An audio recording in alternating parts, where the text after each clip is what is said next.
final games of the regular season this weekend, and then it is playoff time.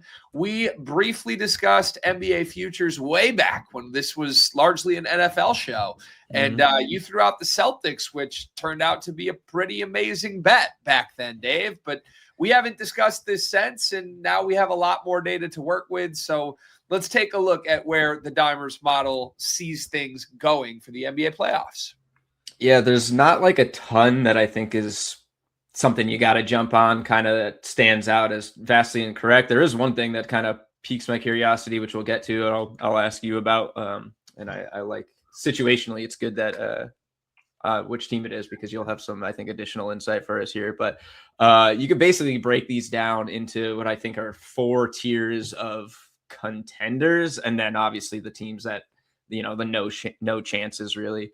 And even within a tier of their own, you got the Thunder here. They keep climbing. They're up from like the mid 30% range, as close to fair odds now, though, as they have been all year, with our model's probability going up. Would be fair, a little closer to like 145. Plus 130 is not so bad when you're considering that. You get very rarely going to get a fair price on the favorite to win the championship, especially a team as dominant as OKC. But sitting in the tier of their own, of course. And then you move down, you got the Spurs and Celtics pretty much in the second tier here, virtually identical probabilities. Both of them are just about fair odds. Celtics like the slimmest of edges. I think it's like plus 580 fair odds right here. Spurs probably just slightly under, but pretty much the same amount discrepancy on either side of fair for each team. I don't think it's a bad time to get invested in either of them if you're not backing the Thunder. I guess with the Celtics, you maybe have a slightly better out because they don't have to run into the Thunder potentially in the Western Conference Finals. And they certainly seem like they're the talent in the East to beat. But, you kind of have to stomach not getting the prices that these teams were at earlier this season, especially the Celtics. They were like 60-1, 70-1, depending where they were or what book you were looking at. But both of these teams have shown they certainly can win. And if there was a top contender, I guess, to take, it would be either of them. You're getting a pretty decent fair price. Surprisingly so throughout some of these teams in the third tier as well, also getting a little value. I'd say the third tier is probably the Nuggets, the Cavs, the Knicks, and then the Pistons here. Nuggets get a little edge, would be fair about plus 900. Knicks get a very slight edge here, would be fair about plus 1850. Nuggets are on a decent little roll here. Both these teams have clinched their spots, so not really much to play for down the stretch with these last few games. Nuggets, built a little differently, but got the pedigree of being here before, winning recently, still retaining most of the top talent from that team. Some of those guys getting better as well. And then you have the long shots. Well, I guess before we get to that, I'll ask you, Greg. A bit surprised to see the Pistons down here for the model, who I believe was a little higher on them earlier this season. Cade's back. No longer the injury concerns there. Do you think they are kind of fairly down here? Would you maybe put them higher up? I mean, this is the top seed in the East. Yeah, I mean, I think they've been the best team in the East. I don't think you get the 1 seed without really getting to that point, or without that being true. Maybe they've been the healthiest or most fortunate team, but obviously had the Cade injury kind of throw things off in the last couple of weeks. But look, they got 2 All-Stars. They have an emerging superstar center in Duran, who is way better than he was a year ago. And I think Cade Cunningham is a guy you'd like to believe can win you multiple playoff series at this point in his career.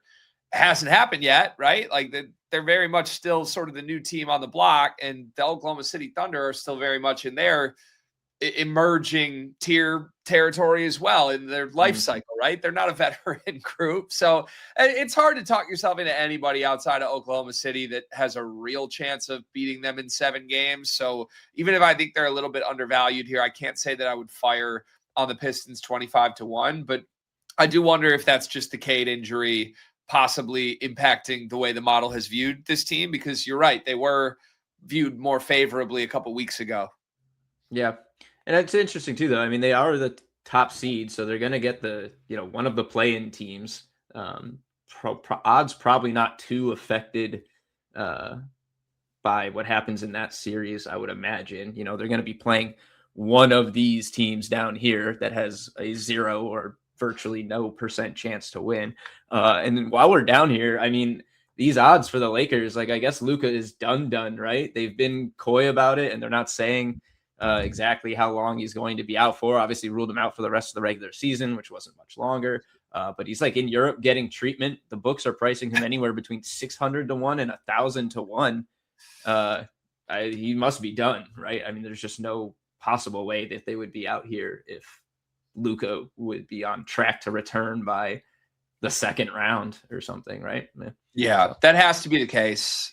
Usually when it feels that fishy, the odds makers are more aware of what's happening than we are. So, I can't say as much as I'd love to talk myself into a LeBron James Twilight legacy run.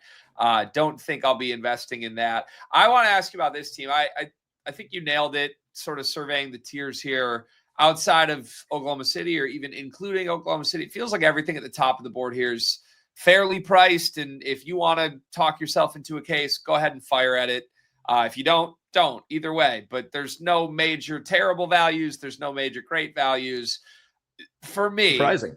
Personal preference here, the only thing that is non-Oklahoma City that I can talk myself into is it Victor Wembanyama's time to take over this league? And I think we all know that's coming at some point, whether it's this year, whether it's 3 years down the line, who knows?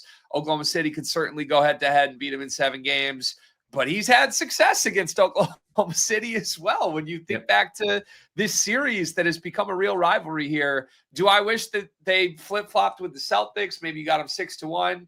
Yes. I do find it interesting that the model has basically the Spurs and Celtics at identical probabilities, and yet you actually get the Celtics at slightly better odds. But maybe that's because they're in the East and they're more likely to come out of that conference. For me, Wemby is the guy, though. Like, I could see the Spurs winning it all this year and beating Oklahoma City in 7 games, and I might take it at plus 550. Yeah, I don't hate that at all. You picked it, pulled the idea right out of my head. If I was picking a single team here that I actually believe can win, a 7-game series against the best that I'm not already invested in, like the Celtics, it'd be the Spurs. I could see them being preseason favorites next year. Probably wouldn't if the Thunder win back to back. They're just going to be preseason favorites no matter what. But it might be a lot closer, as far as who's at the top of the board, depending how far they get, or even just as is now. Seems like the trend. But yeah, that's pretty much it. I am surprised to see so many fair odds around here. It's just kind of an interesting case of not getting shortchanged. And if you have a team that you like, fire away, because you're not getting robbed on the price really at all. Yeah. Wonder how much of that is truly just Oklahoma City being such a sizable favorite as well. But hey, weird things happen in the playoffs. You never know. We've seen big favorites just disappear at strange times before. All right, I'm excited for the NBA playoffs. We'll have more coverage on this very program as the playoffs start to roll onward.